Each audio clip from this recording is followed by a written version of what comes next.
తల్లికి వందనం పథకాన్ని ఈ విద్యా సంవత్సరం నుండి అమలు చేయాలని ఏఎస్ఎఫ్ డిమాండ్ చేసింది. ఈ మేరకు అనకాపల్లి జిల్లా నర్సీపట్నం రెవెన్యూ డివిజన్ కార్యాలయం వద్ద ఏఎస్ఎఫ్ ఆధ్వర్యంలో ర్యాలీ చేపట్టారు. అనంతరం రెవెన్యూ డివిజన్ ఆఫీసర్కు వినతిపత్రం అందజేశారు.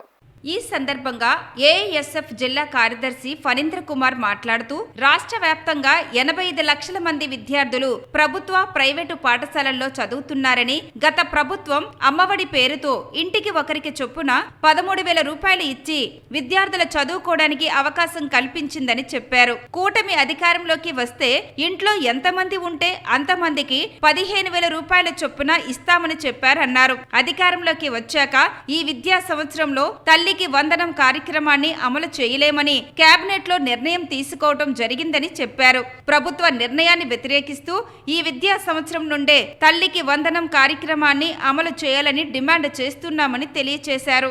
ఫణీంద్ర కుమార్, ఏఎస్ఎఫ్ జిల్లా ప్రధాన కార్యదర్శి బాధ్యత నిర్వహిస్తున్న రాష్ట్ర ప్రభుత్వం ఎన్నికల సమయంలో ఏది కోడ్ ఇంట్లో ఎంతమంది ఉంటే అంతమంది తల్లికి వందనం పథకాన్ని 15,000 చొప్పున ఇస్తామని చెప్పారు. కానీ అధికారంలో వచ్చిన తీరా చూస్తే ఈరోజు నెక్స్ట్ అకాడమిక్ నుంచి తల్లికి వందనం పథకాన్ని ప్రారంభిస్తామని మన జరిగిన కేబినెట్ సమావేశంలో చేయడం జరిగింది. ఈ సందర్భంగా ఒకటే ఏఎస్ఎఫ్గా అడుగుతున్న రాష్ట్ర ప్రభుత్వాన్ని, ఈరోజు గతంలో పెండింగ్లో ఉన్న స్కాలర్షిప్ కానీ ఫీజు రియంబర్స్మెంట్ ఇప్పటికీ విడుదల చేయలేదు. అదేవిధంగా ఇప్పుడున్న పథకాలు కూడా ఇంప్లిమెంట్ చేయకపోతే పేద తరగతి విద్యార్థులు ఏదవుతున్నారు వాళ్ళు చదువుకోవడానికి ఎక్కడ అవకాశం కలుగుతుందని చెప్పేసి ఏఎస్ఎఫ్గా సూటిగా మేము ప్రశ్నిస్తున్నాం. ఇప్పటికైనా రాష్ట్ర ప్రభుత్వం స్పందించి ఏదైతే పెండింగ్లో స్కాలర్షిప్ ఫీజు రియంబర్స్మెంట్ విడుదల చేయడమే కాకుండా తల్లికి వందనం పథకాన్ని ఎంతో ఎన్నికల ప్రచారం ఎంతో బాహాబాటంగా ఎంతో సూపర్ 6 పేరుతో పెద్ద ఎత్తున ప్రచారం చేశారో ఆ ప్రచారానికి తగ్గట్టు ఈరోజు ఖచ్చితంగా ఈ విద్యా సంవత్సరం అమలు చేయాలి. కాబట్టి లేని పక్షం ఖచ్చితంగా ఏఎస్ఎఫ్గా పెద్ద ఎత్తున రాష్ట్ర వ్యాప్తంగా కూడా ఈ నిరసన కార్యక్రమం ధర్నాలు పిలిపిస్తామని చెప్పేసి సందర్భం తెలియజేస్తున్నాం. ర్యాలీ చేయడానికి మెయిన్ రీజన్ వచ్చేసి మనందరికీ తెలిసిందే, అందరూ కూడా కాలేజెస్లో ప్రైవేట్ కాలేజ్లో చదువుకునే వాళ్ళు ఉన్నారు.